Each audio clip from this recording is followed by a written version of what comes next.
সম্প্রতি আইটেল দুর্দান্ত লুকের একটি স্মার্টফোন নিয়ে হাজির হয়েছে। আমরা জানি যে আইটেল সবসময় লো বাজেটের ফোন লঞ্চ করে, এবারও তাই করেছে। তবে মেইন ব্যাপারটা হলো এটি একটি গেমিং স্মার্টফোন হতে যাচ্ছে। ফোনটির নাম দিয়েছে আইটেল RS4। আর আজ আমরা দেখবো ফোনটি আসলে গেমিং এর জন্য কতটা পারফেক্ট। তাছাড়া এটার ক্যামেরা বা ডিসপ্লে কেমন হবে সেটা সম্পর্কে আমরা জানতে পারবো। তাহলে আর দেরি না করে চলুন শুরু করা যাক আজকের ভিডিওটি।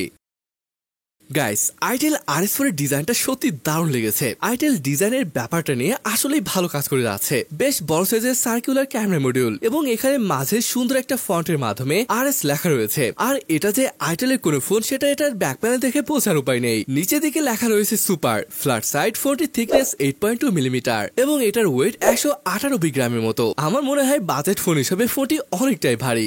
গাইস, এটা তো হোয়াইট কালার, এটা ছাড়াও আরো একটি লেদার ভার্সন রয়েছে, ওইটা দেখতে বেশ ভালো লাগছে।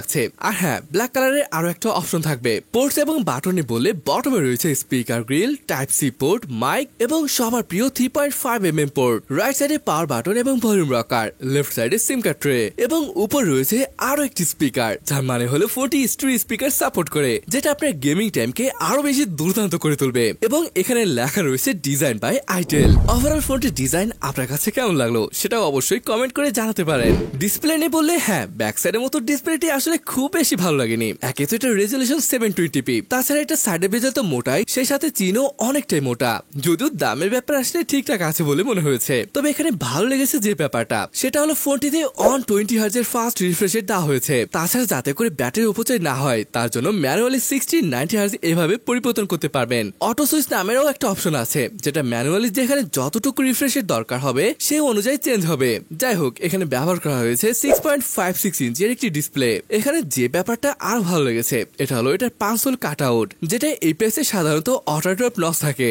স্পেসিফিকেশনে বলে এখানে ব্যবহার করা হয়েছে MediaTek Helio G99 ultimate chip. ফোনটিতে রয়েছে বেশ কয়েকটি স্টোরেজ অপশন, 8/128, 8/256 এবং 12/256 GB। ফোনটির গিগবেস স্কোর সিঙ্গেল করে 746 এবং মাল্টি করে 2038 এবং আন্তত স্কোর 4,20,000 এর উপরে আসে, যেটা খুবই ভালো একটা স্কোর। এই ফোনটিতে মাল্টিটাস্কিং সহ মোটামুটি সব কাজই ভালোভাবে করতে পারবেন। ফ্রি ফায়ারের ডিফল্ট ভাবে গ্রাফিক্স আল্ট্রা এবং হাই ফ্রেম রেটে যথেষ্ট স্মুথ ভাবে খেলতে পারবেন, যেখানে খুব একটা প্রবলেম হবে না। এছাড়া পাবজি, কল অফ ডিউটির মতো গেমগুলো লো টু মিডিয়াম সেটিংসে ভালোভাবে খেলতে পারবেন, খুব একটা প্রবলেমে পড়তে হবে না। দাম এবং গেমিং ফোন হিসেবে আমার কাছে ভালোই লেগেছে।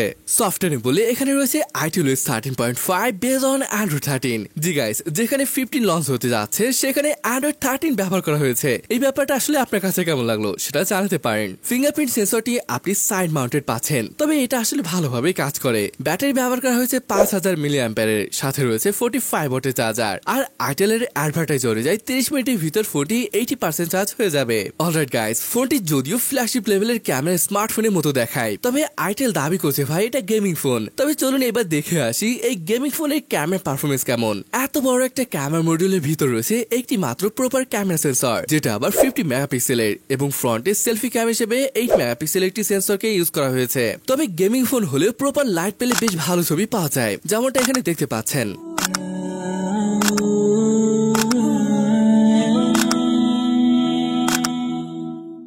গাইস, ভিডিওগ্রাফি নিয়ে বললে এর রিয়ার ক্যামেরাতে 2K 30fps এবং আরো ভালো ব্যাপার হলো ফ্রন্ট ক্যামেরাতেও আপনি 2K 30fps এ শুট করতে পারবেন। এর কোয়ালিটি যে খুব একটা খারাপ ছিল এমনটা নয়, তবে অবশ্যই ফোনটি যে গেমিং ফোন এবং এটার প্রাইসের ব্যাপারটা মাথায় রাখবেন। যাই হোক, চলুন এবার ফোনটির প্রাইস সম্পর্কে এই কথা বলি। যদিও এটা এখনো দেশে লঞ্চ হয়নি, তবে এটার প্রাইস আনুমানিক 15,000 টাকা পড়তে পারে।